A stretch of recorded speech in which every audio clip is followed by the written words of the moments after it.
A Tennessee pastor involved in a sex abuse scandal has been forced to take a leave of absence.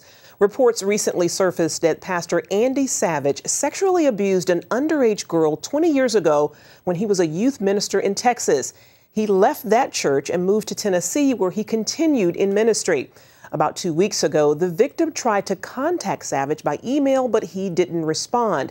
And she eventually posted her accusations online in a blog. Savage then confessed to his Memphis megachurch, and church leaders told the congregation that he told them about the incident before he started working there. At the end of his speech, the church applauded Savage and gave him a standing ovation, sparking controversy. Joining us now to discuss the case is Boss Tavigian. He is founder of Grace, Godly Response to Abuse in the Christian Environment. Boss, thanks for joining us today. Thanks, Charlene. Okay, first of all, Andy Savage has been put on leave at his church. What are your thoughts on that, first of all? I think that's a wise decision. It's probably a decision that came a little late. It should have been a decision that came immediately rather than after the fact. But I'm glad they eventually got there. Okay. Well, initially, the church did give him a standing ovation after he informed the congregation about the past sexual abuse. What message did that move send? Well, I always encourage churches to look at these issues through the lens of the victim.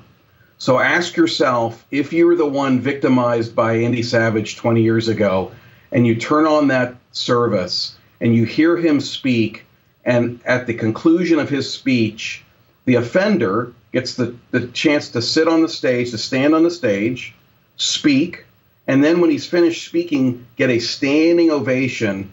Ask yourself, we have to ask ourselves, how does that impact the victim? How does that impact the one that's suffered in silence for 20 years? And I can tell you, it's devastating. Absolutely. Well, you asked in your Twitter feed, why is it that church leaders who perpetrate abuse are often treated as a victim while the real victim is treated as a perpetrator? And why is that? Well, this is what happens in many church settings. The offender is a well-known, influential, well-loved, sometimes even a pastor on staff within the church. A victim will come forward. Most victims, we have to remember, don't come forward. But some will finally come forward and step out of the shadows and decide not to remain silent any longer, and they speak about it. And as a result, congregations who have lifted up too many of our leaders on these pedestals choose not to believe that. Or if they choose to believe that it happened, very quickly marginalize and minimize the offense. So what ends up happening is that the perpetrator gets a standing ovation. People begin to feel sorry for that perpetrator. They surround the perpetrator in love and comfort and encouragement. And to be honest, they get a little bit irritated with the victim. The victim, they want to simply to forgive and reconcile and move on. And at the end of the day, when the victim says, well, wait a minute, that's not right. This happened to me 20 years ago, and nothing's been done as a result of that. Not at the church in Texas, not at the church in Tennessee. Something needs to be done.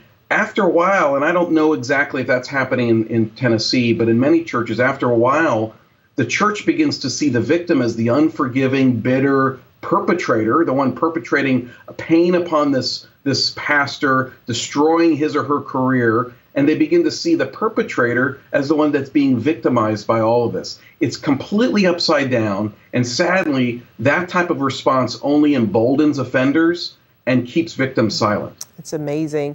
Well, the leader of Savage's church says that he knew about his past abuse, and yet he was still appointed a leader in that church. What should have happened?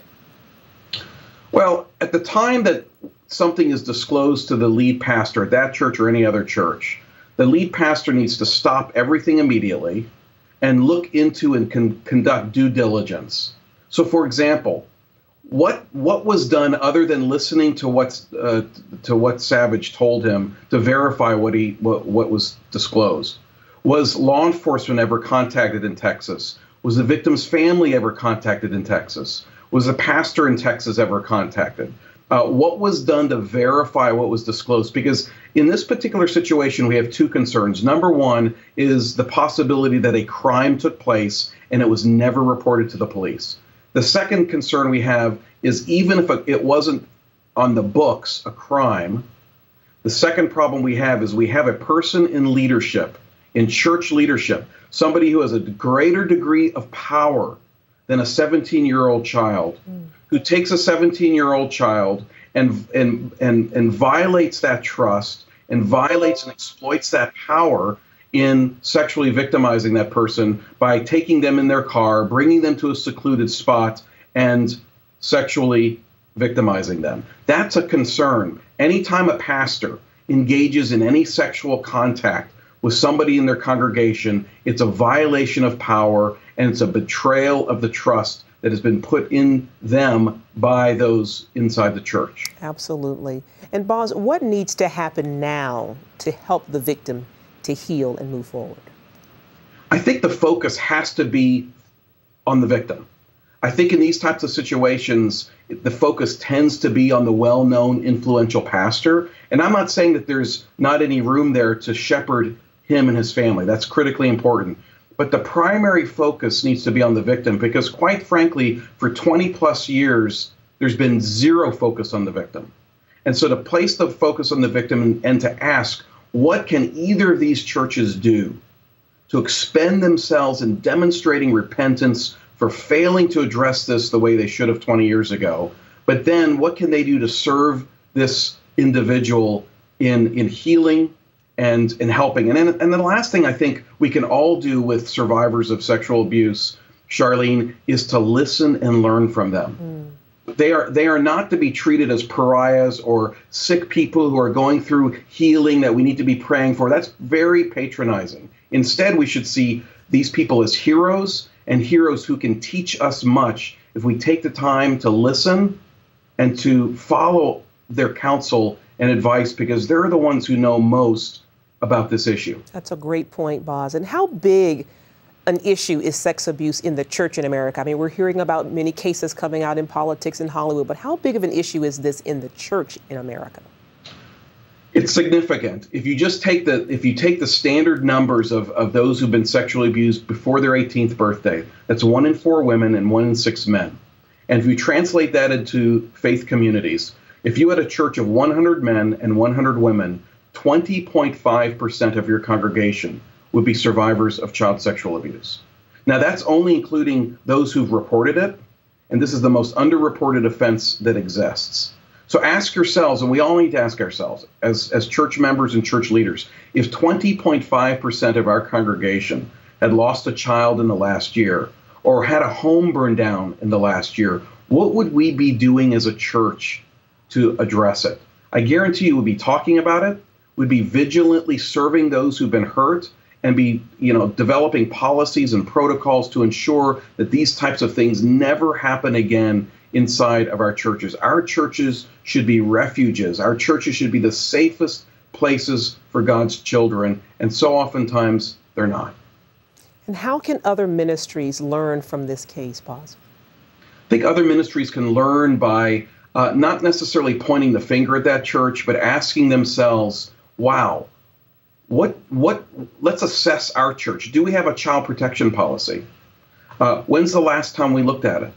What would we have done in that situation? And to bring in outside organizations like ours, Grace, to come in and certify, go through our child safeguarding certification initiative that trains and equips every demographic within the church on this issue, that helps the church develop best practice child abuse prevention policies and response protocols. If churches had response protocols that they would, if they heard about abuse, would go to a protocol and say, I don't care if it's the alleged perpetrator is a pastor or if it's somebody else in the church, we're going to handle this and respond to this in the same consistent manner because we've developed a protocol that we've all bought into and that we're going to follow.